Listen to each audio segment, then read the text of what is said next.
Bismillahirrahmanirrahim. Assalamualaikum warahmatullahi wabarakatuh.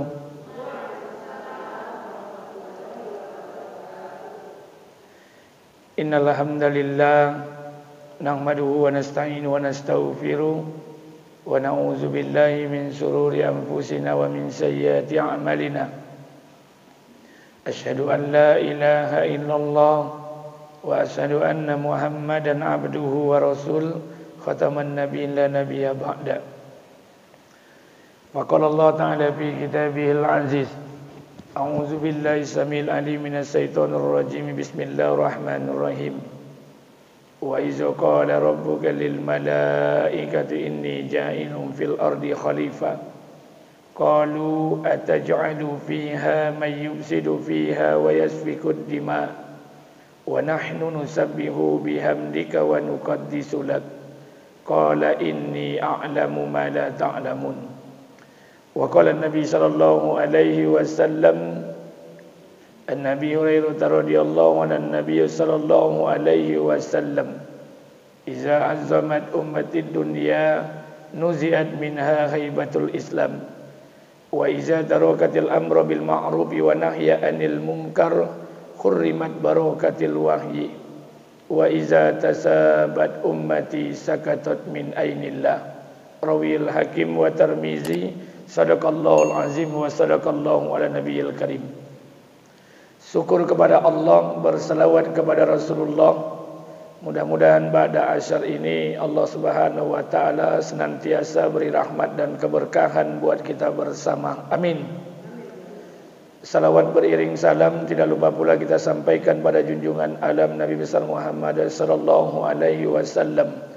Allahumma shalli ala sayyidina wa maulana Muhammad wa ala ali Muhammad. Mudah-mudahan dengan senantiasa kita berselawat ketika disebutkan nama Rasulullah sallallahu alaihi wasallam, suatu hari nanti di yaumil akhir kelak diberikan syafaatnya buat kita bersama. Amin. Amin amin ya rabbal alamin. Ibu-ibu yang dimuliakan Allah, satu orang kaya, kalau dia diberikan harta oleh Allah, kekayaan yang berlimpah, tapi di balik kekayaan yang diberikan Allah kepadanya, dia masih mau datang ke masjid, masih mau membaca Al-Quran, masih mau menutup aurat, masih mau memakmurkan masjid, masih mau melaksanakan salat berjamaah. Di saat kekayaan datang kepadanya, maka lewat kekayaan itulah Allah Subhanahu wa taala letakkan kebahagiaan dan kemuliaan. Dan ini Allah buktikan kepada kekasihnya Nabiullah Sulaiman bin Daud alaihissalam. Sulaiman bin Daud alaihissalam itu Nabi Allah yang paling kaya. Bahkan ada satu riwayat mengatakan bahwa Nabi yang paling lama hisabnya itu adalah Nabi Sulaiman. Karena saking kayanya Nabi Sulaiman, tentaranya kalangan jin dan manusia, tapi kekayaan yang diberikan Allah kepadanya tidak menghilangkan dan tidak mengurangi ketaatannya kepada Allah.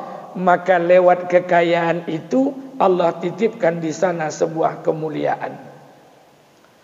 Kalau ada di antara kita hari ini yang miskin, uang payah, rumah nyewa, anak banyak, makan susah, suami kerja serabutan, walaupun dia diberikan Allah kemiskinan, tapi lewat kemiskinan yang diberikan Allah kepadanya, dia masih mau melaksanakan solat, masih mau memakmurkan masjid, masih mau menutup aurat, masih mau membaca Al-Quran, maka lewat miskin yang Allah berikan kepadanya, lewat miskin itulah Allah titipkan sebuah kebahagiaan. Dan ini Allah buktikan kepada Nabi Isa alaihissalam. Nabi Isa itu imamun zahidin, Nabi yang paling zuhud, Nabi yang paling miskin. Bapak ibu boleh baca Qasasul Anbiya, kisah para nabi, apakah yang dikarang oleh Al-Imam Ibnu Katsir atau yang lainnya. Nabi Isa itu nabi yang paling miskin. Jangankan uang, jangankan makanan, rumah saja tidak diberikan oleh Allah. Bahkan kulit tangan badan Nabi Isa itu tergantung suasana alam. Kalau malam hari dingin kulitnya membeku, kalau siang hari panas kulitnya mengelupas.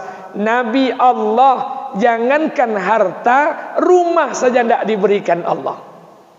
Maka diberi gelar Nabi Isa itu Imamun Zahidin. Tapi walaupun Nabi Isa itu miskin, tapi masih mau sujud kepada Allah, masih mau beriman kepada Allah, masih mau patuh dengan perintah Allah, maka lewat miskin yang Allah berikan kepadanya, Allah titipkan di sana sebuah kebahagiaan.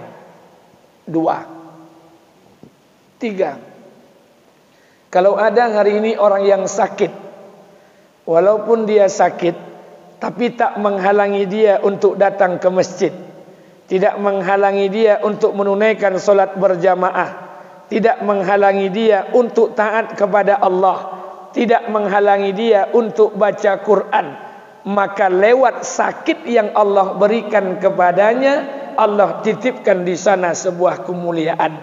Ini dicontohkan Allah dengan nabinya Nabi Ayub alaihissalam. Nabi Ayub itu nabi yang paling menderita sakitnya.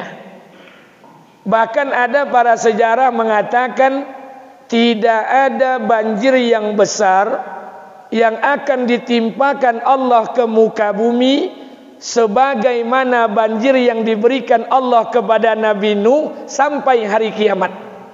Tidak akan ada lagi penyakit yang lebih hebat, yang lebih dahsyat dibandingkan penyakit yang diberikan Allah kepada Nabi Ayub sampai hari kiamat. Apa penyakit Nabi Ayub? Dari ujung kepala sampai ujung kaki mengelupas kulitnya. Dari kulit kelupasan itu keluar ulek segodang telunjuk selama 70 tahun. Kaum Nabi Ayub meninggalkannya.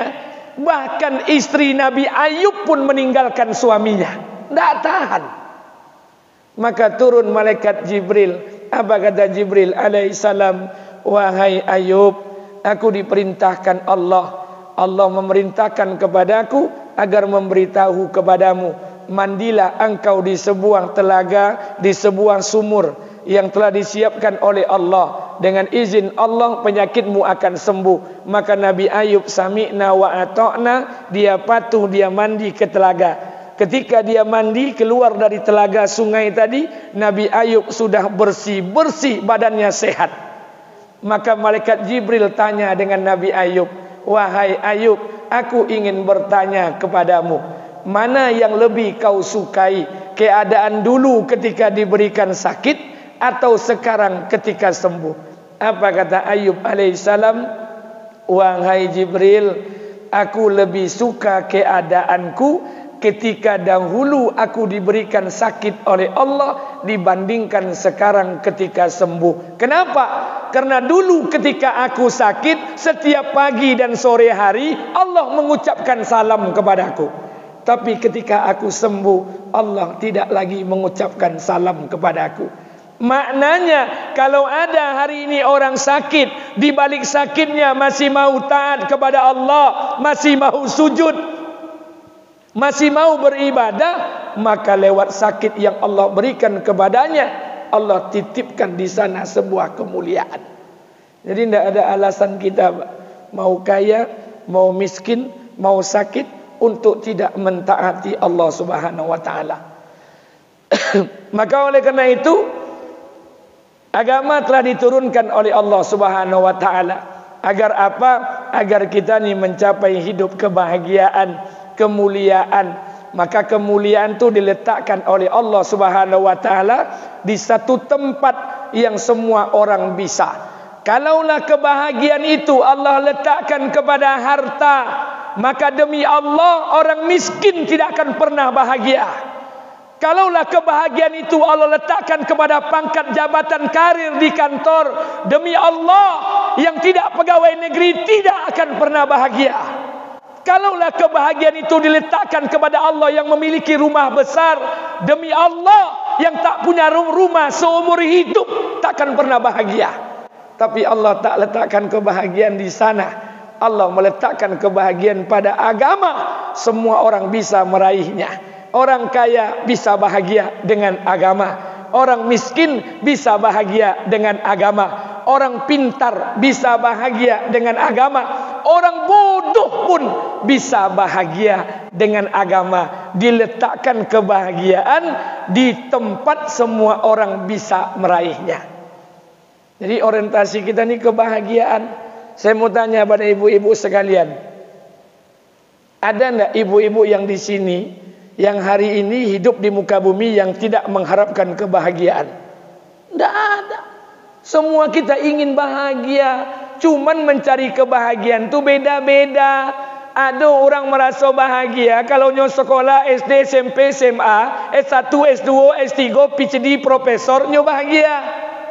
Ada orang merasa bahagia kalau pintu rukonya cie, tahun depan bolilo cie lagi, tahun depan bolilo cie lagi, setiap tahun tambah cie, nyo merasa bahagia. Ada orang merasa bahagia kalau menyekolahkan anaknya S1, kemudian jadi pegawai negeri semuanya. Bahagia, orientasi kebahagiaannya berbeda-beda, relatif. Kita nak ingin samakan apa kebahagiaan yang diinginkan Allah dan diinginkan Rasulullah. Kebahagiaan yang diinginkan Allah dan Rasul, sejauh mana kita bisa mentaati Allah di atas sunnah Rasulullah sallallahu alaihi wasallam. Jadi jangan pandang zahir. Hari ini kita lucu, maaf, ada cerita di Simpang Kualu, Jalan Sukakarya, ada becak di sana, PBSK, Persatuan Becak Simpang Kualu. Lewat orang kaya pakai mobil Mercy terbaru tahun 2020. Harga Mercy itu 1,8 M. Orang kaya karena macet masuk Simpang Kualu, lambat mobilnya, maka orang kaya dalam mobil ini melihat di sebelah ada tukang becak. Jam 2 siang angek pane talolok di atas becak. Kata orang kaya kok, la ilaha illallah, bahagianya tukang becak. Jam 2 siang angek-angek bisa lolok di atas becak. Ambo kayo, oto AC, rumah AC, kantor AC, nio lolok malam, minum dua ube lolok. Sedang asik rupanya orang kaya berpikir, tukang becak kok jago loh. Tengok mobil Mercy mahal, apa kata tukang becak? Lomak jadi orang kaya ya. Dalam motor pasti dingin, di rumahnya pasti AC, kantornya pasti godang. Orang kaya merasa tukang becak bahagia, tukang becak merasa orang kaya bahagia, rupanya kedua-duanya tidak bahagia. Jadi orientasi bahagia itu agama. Jadi kalau ibu, ibunda saya, orang tua saya pegang agama demi Allah, predikat kebahagiaan itu akan diberikan Allah Subhanahu wa taala. Allah katakan dalam Quran, apa kata Allah Subhanahu wa taala? Laki-laki dan perempuan yang beriman kepada Allah, kemudian mereka beramal soleh, Allah Subhanahu wa taala akan berikan hayatan thayyibah, kehidupan yang baik, pasti baik kehidupan mereka. Laki-laki, perempuan. Allah katakan di sana min zakari wa unsa, laki-laki dan perempuan, asal dia mau beriman dan beramal soleh, maka Allah akan berikan hayatan thayyibah, kehidupan yang baik di kehidupan mereka. Ini janji Allah.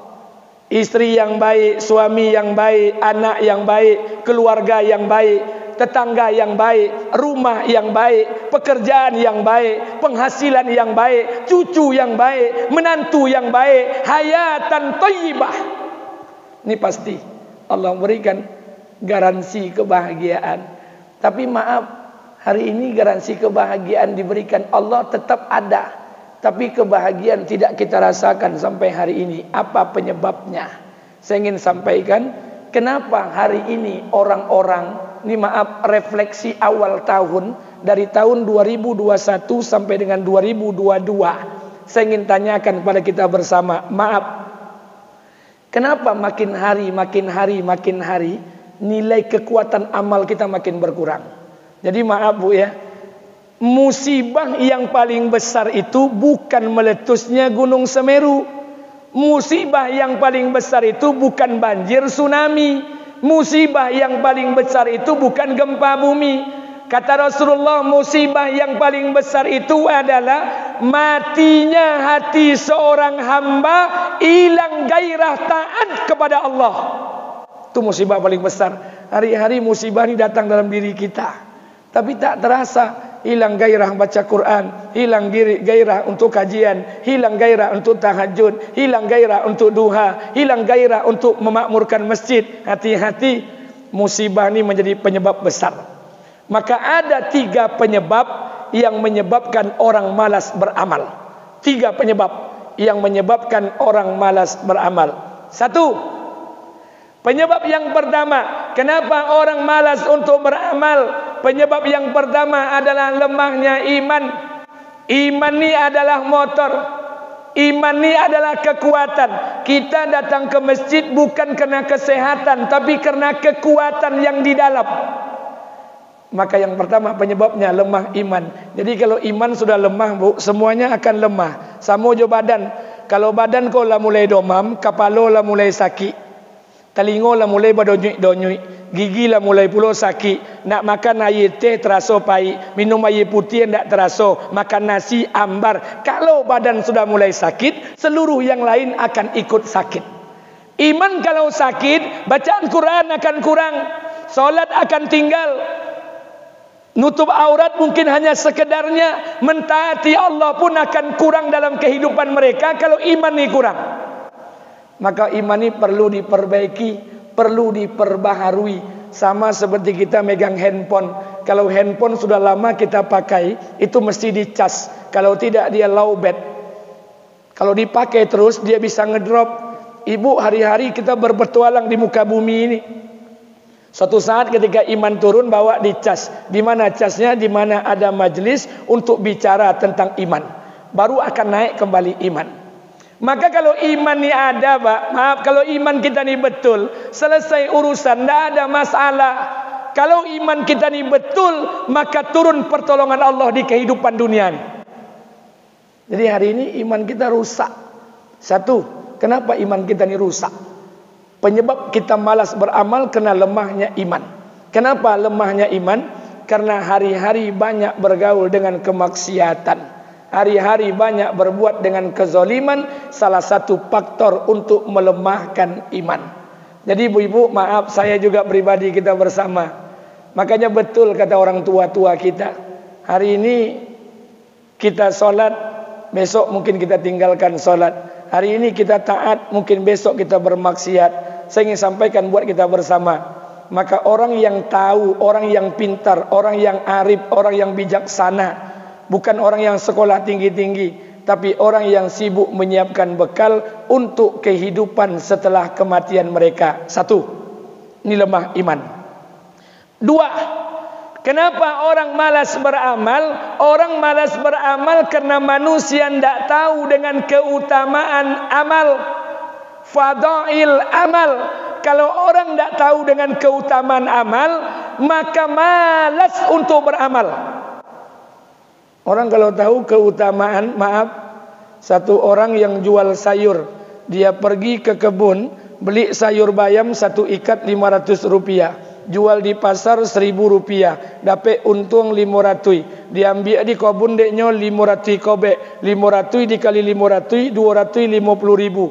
Maka ulun sembahyang subuh, tukang sayur lah merangkek dari kebun sampai ke pasar jam 10, selesai habis sayur, pulang ke rumah dapat untung 250 ribu setiap pagi.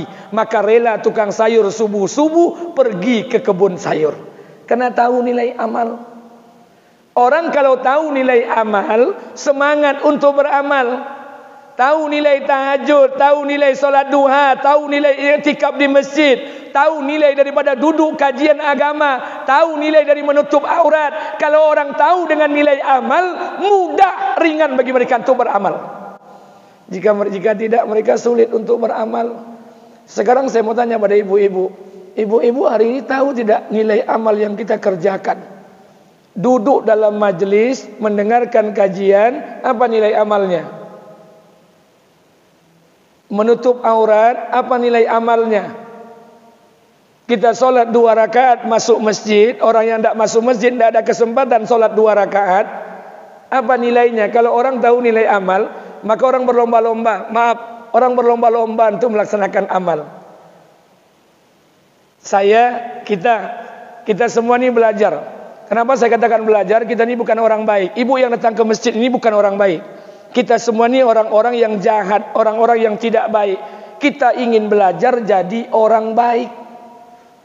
Karena saya bukan nabi, istri saya juga bukan bidadari. Artinya kita sama-sama ingin belajar jadi orang baik. Namanya tahap belajar. Kadang mulus perjalanan, kadang terjatuh, kadang tertelungkup, kadang bangun, kadang berdiri, kadang tidak ada yang sanggup untuk berdiri lagi. Maka kita belajar sedikit demi sedikit, sedikit demi sedikit. Saya ini Bu, ngisi wirid pengajian ibu-ibu ini jarang. Ini kena dekat saja. Kalau jauh tidak saya minta. Kenapa? Karena istri saya ini orang paling cemburu. Saya tidak bisa ngaji. Saya pernah ngasih pengajian di Akademi Kebidanan. Kemudian istri saya bilang, abang tadi di mana ceramah? Di Akbid. Terus jemaahnya siapa? Ya perempuan. Tidak mungkinlah jemaah kebidanan laki-laki semuanya. Tentu perempuan semuanya. Ada laki-laki sekuritinya. Jadi untuk ibu-ibu sebelumnya sudah banyak yang saya cancel. Ini kena dekat dan beradu pula jadwalnya. Ya udahlah sekalian. Tapi tidak waktu lama. Maka oleh karena itu kalau dikasih pilihan, ini dikasih pilihan. Kalau dikasih pilihan, mana ingin memilih? Dipilih umpamanya laki-laki perempuan. Ustaz mana mau jadi laki-laki atau perempuan? Kalau ada pilihan Bu, maaf kalau ada pilihan, tapi sayang tidak ada pilihan. Kalau adalah pilihan, ibu mau jadi, saya ini mau jadi laki-laki atau perempuan, maka saya pilih jawaban perempuan. Kenapa? Perempuan tuh kojonya itu tapi pahalanya besar. Ibu pergi ke Gramedia, ada buku tipis namanya Al-Mar'atus Sholihah. Fadilatul Al-Mar'atus Sholihah, keutamaan wanita soleha. Kalau ibu baca di sana, keutamaan wanita soleha berubah keadaan. Keutamaan wanita soleha. Kalau disuruh pilih, saya mau jadi perempuan. Kenapa? Perempuan itu gudang amal. Perempuan itu sedikit saja amal mereka. Ini maaf, kalau perempuan itu gudang amal, mudah mereka beramal. Kalau kami laki-laki ini ingin masuk surga, satu, berjihad dulu di jalan Allah. Kalau tidak sanggup berjihad, makmurkan masjid. Maaf, masjid ini taman surga. Orang yang akan masuk surga itu adalah orang yang masuk ke taman surga. Jadi kalau ada suami ibu-ibu, ibu ngaji terus, sementara suaminya tidak pernah ke masjid. Kemudian berdoa di rumah, undang ustaz, baca doa, ya Allah, masukkanlah satu keluarga dalam surga Firdaus. Tidak bau tak. Tidak bisa masuk surga kalau tidak pernah lewat taman surga. Ibu datang ke kantor camat, tidak mungkin lompat ke ruang camat, lewat taman-taman kantor camat. Untuk masuk surga, lewat taman surga dulu. Maka kalau orang seumur hidupnya tidak pernah menginjakkan kaki ke masjid, walaupun dia ibadah, walaupun dia sholat, walaupun puasa sepanjang hari, tipis harapan untuk masuk surga. Maka oleh karena itu mudah. Kalau laki-laki sulit. Kalau ingin mencari pahala mati syahid, laki-laki mesti berjihad dulu, mesti makmurkan masjid dulu. Kalau ibu-ibu mencari pahala mati syahid mudah, beranak mati syahid. Kalau ingin mencari pahala mati syahid, siapa yang bilang sulit? Mudah. Perempuan ini diberikan kemuliaan dan keutamaan. Sampai-sampai kemuliaan dan keutamaan dicantumkan satu surat dalam Quran, namanya surat An-Nisa. Tidak ada dalam Quran ini dikatakan surat Ar-Rijal. Yang ada itu surat An-Nisa. Saking Allah nak muliakan perempuan. Apakah betul Allah muliakan perempuan? Mulia Bu. Satu, siapa orang yang paling pertama sekali masuk Islam, meyakini kebenaran agama yang dibawa suaminya? Khadijatul Kubra radhiyallahu anha, perempuan. Siapa orang yang pertama sekali yang paling banyak meriwayatkan hadis? 2220 periwayatan. Sampai hari ini hadisnya banyak kita baca. Aisyah radhiyallahu anha. Siapa orang yang paling pertama sekali yang kemaluannya ditombak oleh Abu Lahab, Abu Jahal? Sumayyah radhiyallahu anha. Siapa orang yang pertama sekali yang ikut dalam kancah politik, ikut dalam perjanjian Hudaibiyah? Ummu Salamah radhiyallahu anha. Perempuan. Kenapa tidak laki-laki? Itu tanda Allah nak muliakan perempuan. Tapi perempuan banyak tidak sadar diuntung. Allah nak memuliakan perempuan. Diberikan kemuliaan oleh Allah, diberikan keutamaan-keutamaan oleh Allah. Maka keutamaan kalau orang tahu dengan nilai sebuah amal, mereka mudah untuk beramal. Mudah untuk beramal. Maaf, saya sempat baca dalam buku itu, dalam Fadilah Wanita Soleha. Nanti kalau yang paham dengan ilmu tahrij hadis, nanti bolehlah ditahrij, diteliti hadisnya, apakah hadisnya sahih, hasan dan sebagainya. Keutamaan-keutamaan wanita soleha, banyak Allah berikan keutamaan di sana. Kenapa dikatakan keutamaan? Keutamaan perempuan yang melahirkan, keutamaan perempuan yang menyusui, keutamaan melayani suaminya. Makanya Bu, mohon maaf, ibu kalau masuk surga, kalau sudah nikah seperti ini, basicnya agama. Kalau sudah ada agama, basicnya cuma satu. Perempuan ini bisa masuk surga dengan 4 perkara. Salah satu 4 perkara tadi, basicnya cuma satu. Tupoksi yang akan mengantarkan perempuan masuk surga itu 3 perkara. 3 perkara ini bisa dibuat oleh siapa saja. Apa tupoksinya? Kasur, dapur, sumur, titik. Habis masalah. Ibu boleh kerjalah. Boleh jadi PNS, jadilah. Jadi guru, jadilah. Wanita karir, silahkan. Tapi jangan tinggalkan 3 perkara. Karena 3 perkara ini yang akan menghantarkan perempuan masuk surga. Hari ini 3 perkara ini hilang dalam kehidupan kita. Maka maaf, 3 perkara ini tinggal dalam kehidupan kita. Saya dan kita semua. Nih mohon maaf, kita cerita saja. Kata Nabi SAW, kalau seandainya perempuan itu tahu nilai sebuah keutamaan amal, dia tidak akan tinggalkan satu amal pun. Satu perempuan yang hamil dia hari pertama, ikhlas mengandung anak suaminya karena Allah, tahu pahalanya, satu langkah yang dia langkahkan kakinya, maka pahalanya sama seperti satu orang yang berjuang di jalan Allah selama 9 bulan 10 hari untuk satu langkah. Hitung berapa banyak selangkah selama 9 bulan. Bahkan dilanjutkan oleh Rasulullah, seandainya perempuan itu melahirkan, putus satu urat perutnya, urat perut itu putus, maka satu urat perut tadi sama pahalanya seperti orang yang solat 2 rakaat, tidak pernah berhenti solat sampai hari kiamat untuk satu urat yang putus. Itu yang berapa banyak urat porui dan putui ketika kita melahirkan. Tapi awak malih, awak bongak malih lu beranak leh. Kalau orang paham Bu, maka orang dulu tu banyak anaknya. Kalau kini yo sok-sok. Saya bilang sama istri saya, "Dek, anak kita berapa?" Kata istri saya, "Anak 2 sajalah Bang. Biasanya PNS tu 2 tanggungannya."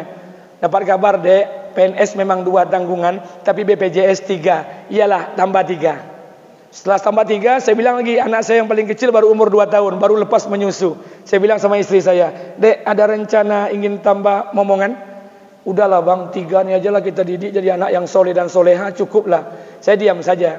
Terus saya gunakan bahasa, kalau bahan baku masih banyak, perusahaan tak sakup memproduksi, jangan salahkan abang kalau abang buka KCB, kantor cabang baru. Akhirnya dia katakan, "Iya terserah Habila." Ini mohon maaf, orang kalau tahu keutamaan amal, mereka tak akan tinggalkan amal. Menyusui anak, satu orang perempuan yang menyusui anak suaminya, dia susukan anak suaminya, dia tempelkan mulut anaknya ke punting susu ASI ibunya. Maaf, bukan 1 kali menyusu, 1 kali anak mengisap air susu, bukan 1 kali menyusu, sekali anak menghisap air susu. Tahu pahalanya? Pahalanya 1 kali hisapan tadi, Allah gugurkan dosa ibu kandungnya 70 tahun yang lalu dan 70 tahun yang akan datang untuk 1 kali hisapan. Hitung berapa banyak anak mesok selama 2 tahun. Tapi kita tak paham, anak menyusu berapa kilo menyusu je kau. La ilaha illallah. Kalau orang tahu amal, dia tak akan tinggalkan amal. Dah, indah dunia ni. Kalau mereka tahu, kata Rasulullah, tugas perempuan tu kasur, dapur, sumur. Tugas lain terserahlah. Tugas perempuan salah satunya berkhidmat, melayani makan minum suaminya. Kata Nabi SAW, satu orang perempuan yang mengambil air putih untuk suaminya, 1 gelas air saja untuk suaminya, baru pulang dari tijarah, baru berniaga, baru manggale dari perusahaan, dari luar kota, dia bawa 1 gelas air minum untuk suaminya. Ikhlas mencari ridho Allah, tahu pahalanya 1 gelas yang dia bawakan mencari ridho Allah, pahalanya sama seperti pahala 2 orang mati syahid di jalan Allah. Berapa banyak laki awak pergi minum pulang kojo? Ado cie-cie paling banyak awak pergi minum laki awak kalau ada tamu baru awak buat lo minum tu inyo. La ilaha illallah. Yo ado cie-cie.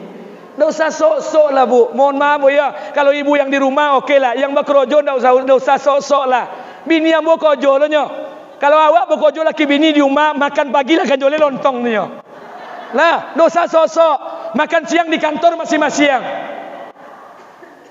Makanya istri saya bilang, istri saya kan perawat. Apa dia bilang? Bang, adik kan sekarang perawat bang, D3. Terus sekarang ambil apalah bang, ambil escape sarjana keperawatan. Di mana? Di Stikes Maharatu. Iyalah, kuliah. Berapa SPP? Sekian-sekian bayar. Selesai. Wisuda saya datang. Setahun sudah itu, apa katanya? Bang, S1 enggak laku sekarang bang. Yang laku S2. Mau ngambil apa? MCAP jauh kali bang, ambil MCAS aja lah. Di mana? Di tempat sana bang, tempat kampusnya. Oh, berapa SPP? SPP-nya tuh 5 atau 6 juta satu semester bang. Berapa tahun target selesai? 2 tahun lah paling cepat insyaAllah bang. Oh, kapan masuknya? Kalau jadwalnya sih kuliahnya jam 4 sore sampai jam 10 malam. Oh, terus kerja di puskesmas gimana? Puskesmas kan masuk jam 7, jam 8 itu bang. Pulang jam 2. Pulang ke rumah mandi-mandi, tengok anak dulu bang. Jam 4 nanti berangkat kuliah sampai jam 10. Langsung saya bilang dengan dia, Dek, siapa yang tidak senang menengok istrinya wanita karir? Siapa yang tidak bangga menengok istrinya berpendidikan? Semua suami bangga. Saya bilang dengan istri saya, oke lah, dari pagi adik ke puskesmas pulang jam 2. Kemudian jam 4 pergi ke kampus kuliah. Maaf, siapa yang menyelesaikan kerja rumah? Kalau saya bilang sama dia, kalau tidak ada, kalau terbengkalai kerja rumah nanti, maaf dek, jangan salahkan abang, abang cari orang lain untuk menyelesaikannya. Katanya, enggak lah. Saya ingin sampaikan. Kalau orang tahu keutamaan amal, mereka tidak bisa lari. Oh, mentang-mentang kita berpendidikan S1, S2, S3, doktor. Maaf, kasur, dapur, sumur jangan tinggalkan. Karena ini yang akan menghantarkan perempuan masuk surga. Bukan gelar akademik sepanjang tali boru itu. Ini akan menghantarkan. Ini akan menghantarkan. Makanya mudah untuk beramal. Mudah bagi kita untuk beramal. Kalau orang tahu nilai-nilai keutamaan amal, mudah seorang perempuan mudah untuk beramal. Keutamaan amal. Karena mohon maaf, saya ingin sampaikan buat kita bersama. Karena perempuan itu dulu saya tidak berani ngomong seperti ini. Karena saya belum nikah. Sekarang saya sudah nikah, saya paham. Dulu saya heran saya kenapa ada suami takut istri. Pada suaminya kerojo, suaminya bangun rumah, suaminya punya piti, bininya tidak kerojo. Kok takut ke bini? Setelah saya nikah, iyo rupanya. Rupanya para suami itu bukan takut sama istrinya, cuman istri itu lebih bagak padanya. Saya ingin sampaikan buat kita bersama. Karena karakter perempuan ini, maaf, ini karakter perempuan. Saya mau sampaikan, sifat perempuan itu hanya ada 3 saja. Perempuan itu sifatnya 3. Dalam diri perempuan ini mesti ada sampai mati, sifatnya akan tetap ada. 1, pencemburu. Kalau ada bini awak, ibu-ibu tidak pernah cemburu dengan suaminya, maka ceraikan besok pagi. Bukan perempuan. Cemburu itu sifat perempuan. Yang kedua, apa sifat perempuan yang kedua? Sifat perempuan yang kedua, panangi. Karena jantan menyelesaikan masalah dengan utak, perempuan menyelesaikan masalah dengan perasaan. Ujung perasaan pasti air mata. Kalau ada perempuan tidak pernah nangis seumur hidupnya, bukan perempuan. Jadi kalau ada laki-laki menyelesaikan masalah dengan menangis, tanggalkan sarawanya. 2. Yang ketiga, apa sifat perempuan sampai hari kiamat tidak akan berubah? Konsumtif, pembalanjo. Lah, itu sifat perempuan bu, sampai hari kiamat tidak akan berubah. Dia gipiti 10.000 dimasaknya sayu bayam, dia gipiti 50.000 dibolinya gulai ayam, dia gipiti 10 juta dibolinya ome 10 mayam. Abi soleh dan soleh atau soleha atau tidak, perempuannya soleha atau tidak, samo pembelanjo. Nah, dia gipiti 10 juta. Ibu-ibu tak soleh gini kedo, pergi ke MP beli handphone Samsung S9 Plus. Argonya 10 juta. Abi, dia pergi ke ibu-ibu yang suka wirid pengajian jilbab panjang 10 juta. Apakah habis? Abi jo penyo ke kaona beli gamis 1 setel 800.000, dibolinya 2 setel. Abi jo piti abi produk saja yang berbeda, pembalanjo samo. Itu konsumtif, tidak bisa. Makanya mohon maaf Bu, Ibu tengok di luar, saya itu punya sendal satu. Sampai putus baru ganti. Perempuan sendal tengok belakang pintu. Hicok mejiku hibiu abu put lengkap warnanya. Saya mau sampaikan buat kita bersama. Kalau orang tahu keutamaan amal, mereka akan mudah untuk beramal. Kalau orang tahu dengan keutamaan amal, maka mudah bagi kita untuk melaksanakan amal. Maka penting bagi kita untuk mengetahui keutamaan-keutamaan dalam beramal, agar kita dimudahkan oleh Allah, timbul semangat untuk bisa beramal saleh. Dua. Yang ketiga, tidak saya sampaikan. Kenapa? Tadi dah jam 5:05 boleh. Saya minta sama Bu Ketua tadi jam ompek time. Karena saya ceramah di danau.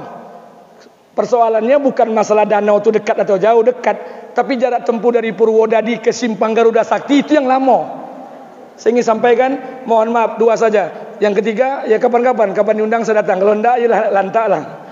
Baik, terakhir, saya ingin sampaikan buat kita bersama, buat ibu-ibu yang dimuliakan Allah Subhanahu Wa Taala. Karena tidak ada kemuliaan yang ada di kehidupan dunia. Kemuliaan ada ketika kita bisa mentaati Allah. Siapapun kita, miskinkah, susahkah, terpelajar atau tidak, asal kita mau taat kepada Allah, Allah berikan derajat kemuliaan itu kepada kita. Karena kebahagiaan tidak akan bisa dibeli, kebahagiaan tidak bisa diukur. Oleh karena itu kebahagiaan ada sesungguhnya ketika kita bisa mentaati Allah di atas sunnah Rasulullah sallallahu alaihi wasallam. Mudah-mudahan ini bermanfaat buat kita bersama. Saya berikan waktu kesempatan 1 menit. Kalau ada yang mau ditanyakan silakan. Kalau tidak kita tutup dengan doa. Silakan.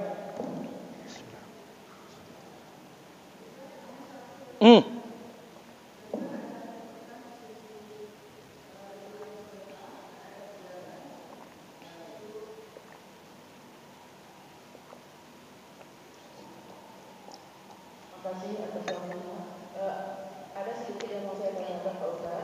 Tugas dari Ibu Solehah tadi, kalau di masuk surga itu ada dapur, ada kasur, ada sumur.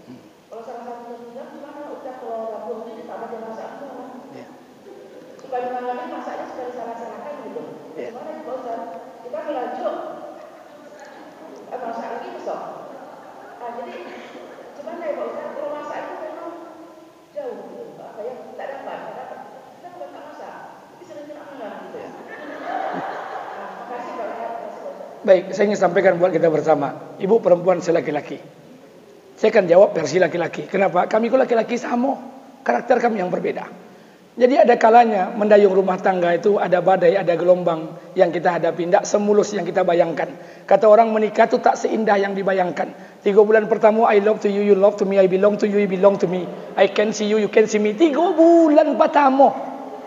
Lah masuk 4 bulan rumah tangga seperti badai dan gelombang. Maaf, nikah itu gampang, tapi mempertahankan keutuhan rumah tangga demi Allah. Makanya kalau ada rumah tangga, kata Rasulullah, rumah tangga yang ada agama cirinya cuma satu.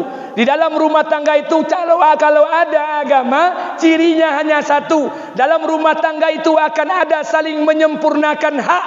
Suami berlomba-lomba sempurnakan hak istri, istri berlomba-lomba sempurnakan hak suami, anak berlomba-lomba sempurnakan hak orang tuanya, orang tua berlomba-lomba menyempurnakan hak anaknya.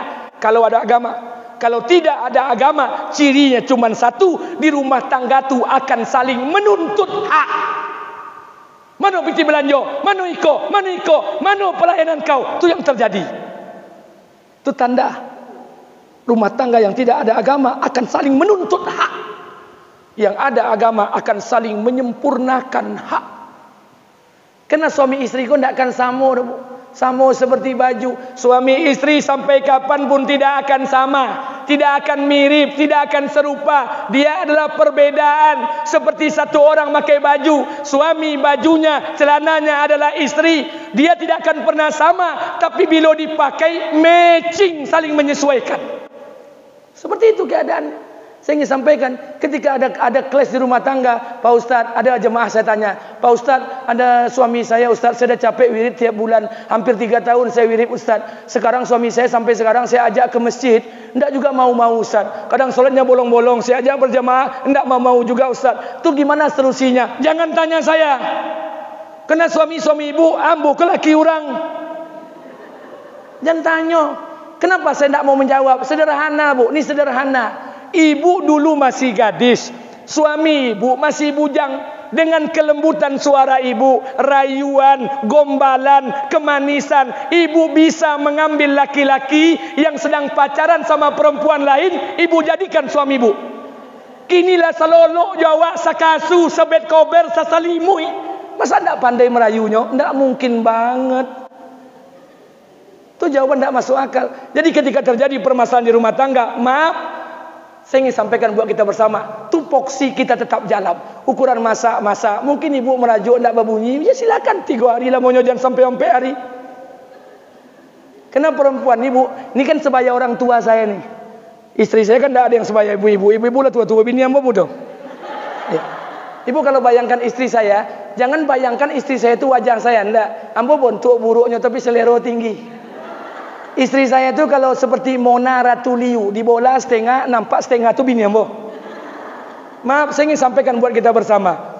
Perempuan-perempuan, ibu-ibu yang sudah tua nih, maka dikatakan perempuan yang jadi ibu-ibu yang makin tua tuh sampai tua, ibu kita tuh, istri kita tuh nanti makin menua, sampai kapanpun dia tidak akan pernah salah, tidak pernah salah. Ibu-ibu tidak salah, kalaupun salah tetap tidak salah.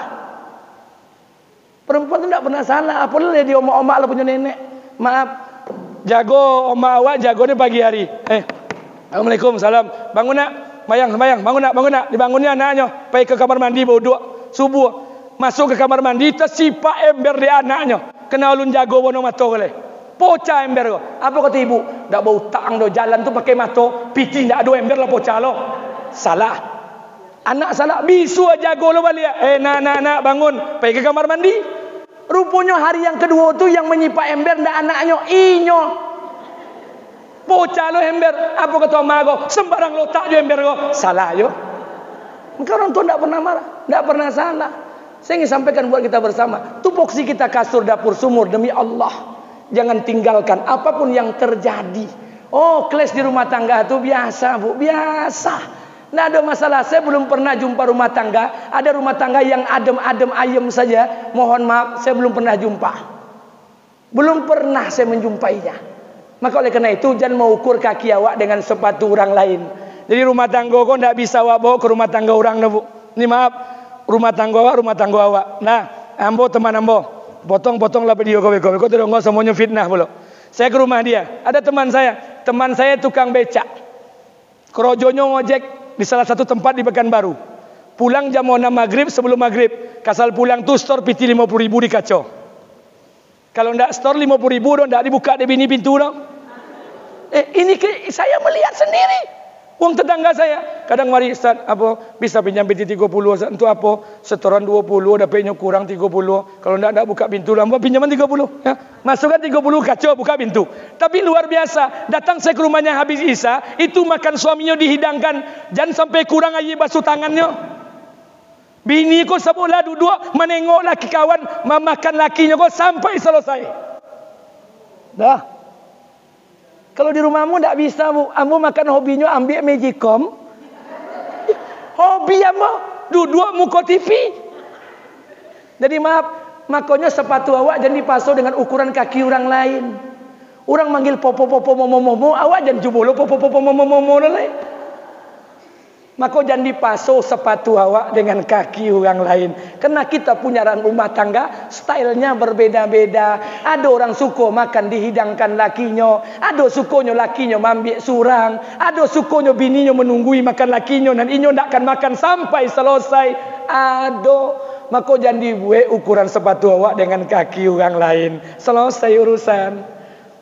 Kalau seperti ini rumah tangga aman, Bu. Tidak ada masalah. Kecil urusan. Makanya kalau masalah, kembalikan itu kepada agama. Kembalikan itu kepada agama. Kalau ada banyak masalah di rumah tangga, berarti di rumah tangga sudah mulai saling menuntut hak. Kalau saling menuntut hak, berarti agama mulai jauh dari kehidupan mereka. Ini yang mendapat saya sampaikan. Saya tutup pertanyaan, hari jam 5:30. Sebelum saya tutup, mari sama-sama kita baca doa sebentar. Mudah-mudahan doa kita dikabul dan ijabah oleh Allah Subhanahu wa taala. Astaghfirullahalazim allazi la ilaha illa huwal hayyul qayyum wa atubu ilaih. A'udzubillahi minasyaitonir rajim. Bismillahirrahmanirrahim. Alhamdulillahirabbil alamin. Wassalatu wassalamu ala asrofil anbiya'il mursalin wa ala alihi washabihi rasulillahi ajmain. Ya Allah, Ya Rahman, Ya Rahim, Ya Mujib as-sa'ilin. Ampunilah dosa-dosa kami, Ya Allah. Dosa kedua orang tua kami, Ya Allah. Ampunilah kami, Ya Allah. Ya Allah, ampun juga dosa kami yang hadir pada hari ini, Ya Allah. Hilangkan sifat ujub, takabur, hasad, iri, dengki, sombong, bohong dan munafik dalam kehidupan kami, Ya Allah. Berikan kami sifat tawaju, tawadu, sabar dan qanaah dalam menghadapi hidup di muka bumi ini, Ya Allah. Ya Allah, Ya Rahman, ampunilah kami, Ya Allah. Seandainya anak cucu dan keturunan kami hari ini belum bisa mentaati perintah-Mu di atas sunnah Nabi-Mu, Ya Allah.